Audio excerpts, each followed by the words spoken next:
You have been told to bring the darkness to the light, and guilt to holiness. And you have also been told that error must be corrected at its source. Therefore, it is the tiny part of yourself, the little thought that seems split off and separate, the Holy Spirit needs. The rest is fully in God's keeping and needs no guide.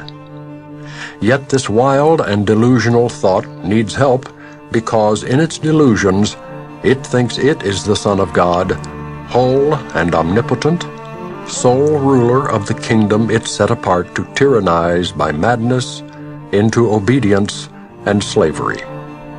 This is the little part you think you stole from heaven. Give it back to heaven. Heaven has not lost it, but you have lost sight of heaven. Let the Holy Spirit remove it from the withered kingdom in which you set it off, surrounded by darkness, guarded by attack, and reinforced by hate. Within its barricades is still a tiny segment of the Son of God, complete and holy, serene, and unaware of what you think surrounds it. Be you not separate, for the one who does surround it has brought union to you, returning your little offering of darkness to the eternal light. How is this done? It is extremely simple, being based on what this little kingdom really is. The barren sands, the darkness, and the lifelessness are seen only through the body's eyes. Its bleak sight is distorted, and the messages it transmits to you who made it to limit your awareness are little and limited, and so fragmented they are meaningless. From the world of bodies, made by insanity, insane messages seem to be returned to the mind that made it. And these messages bear witness to this world, pronouncing it as true. For you sent forth these messengers to bring this back to you. Everything these messages relayed to you is quite external. There are no messages that speak of what lies underneath, for it is not the body that could speak of this. Its eyes perceive it not. Its senses remain quite unaware of it. Its tongue cannot relay its messages. Yet God can bring you there if you are willing to follow the Holy Spirit through seeming terror, trusting Him not to abandon you and leave you there. For it is not His purpose to frighten you, but only yours.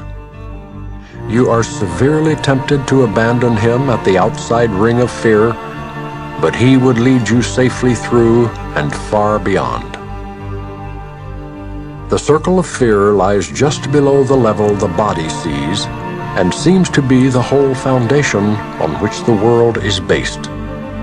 Here are all the illusions, all the twisted thoughts, all the insane attacks, the fury, the vengeance, and betrayal that were made to keep the guilt in place so that the world could rise from it and keep it hidden. Its shadow rises to the surface, enough to hold its most external manifestations in darkness, and to bring despair and loneliness to it, and keep it joyless. Yet its intensity is veiled by its heavy coverings, and kept apart from what was made to keep it hidden. The body cannot see this, for the body arose from this for its protection, which depends on keeping it not seen. The body's eyes will never look on it, yet they will see what it dictates. The body will remain guilt's messenger, and will act as it directs as long as you believe that guilt is real.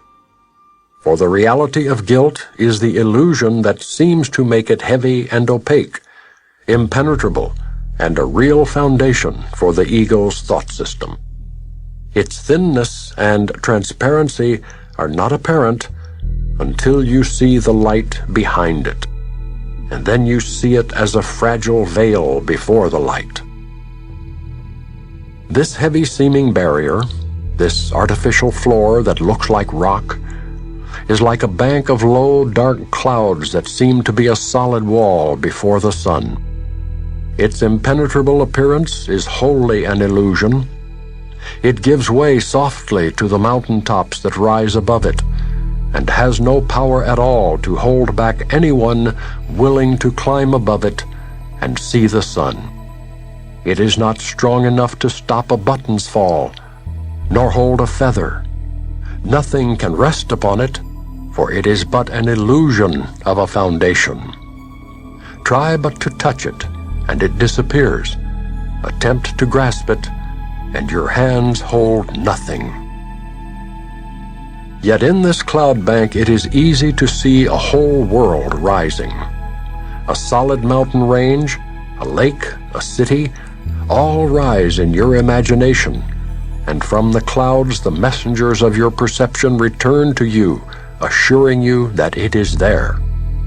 Figures stand out and move about, actions seem real, and forms appear and shift from loveliness to the grotesque. And back and forth they go, as long as you would play the game of children's make-believe. Yet however long you play it, and regardless of how much imagination you bring to it, you do not confuse it with the world below, nor seek to make it real. So should it be with the dark clouds of guilt, no more impenetrable and no more substantial. You will not bruise yourself against them in traveling through. Let your guide teach you their unsubstantial nature as he leads you past them. For beneath them is a world of light whereon they cast no shadows. Their shadows lie upon the world beyond them, still further from the light. Yet from them to the light, their shadows cannot fall.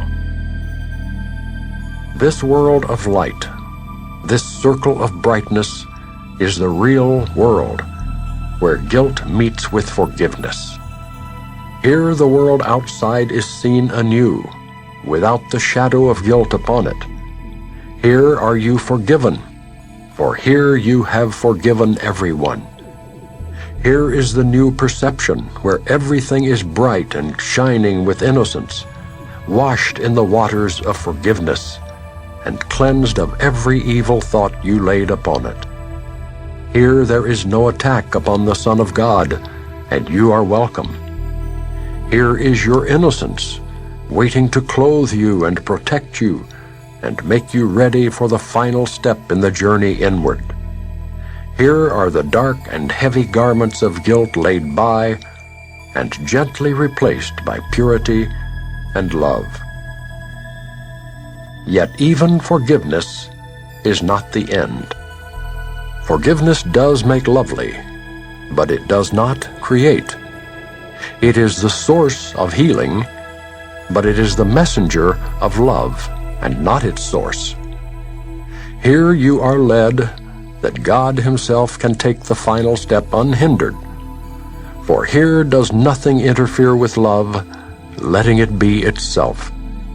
A step beyond this holy place of forgiveness, a step still further inward, but the one you cannot take, transports you to something completely different. Here is the source of light, nothing perceived, forgiven, nor transformed, but merely known. This course will lead to knowledge, but knowledge itself is still beyond the scope of our curriculum. Nor is there any need for us to try to speak of what must forever lie beyond words. We need remember only that whoever attains the real world, beyond which learning cannot go, will go beyond it, but in a different way. Where learning ends, there God begins. For learning ends before him who is complete where he begins, and where there is no end. It is not for us to dwell on what cannot be attained. There is too much to learn.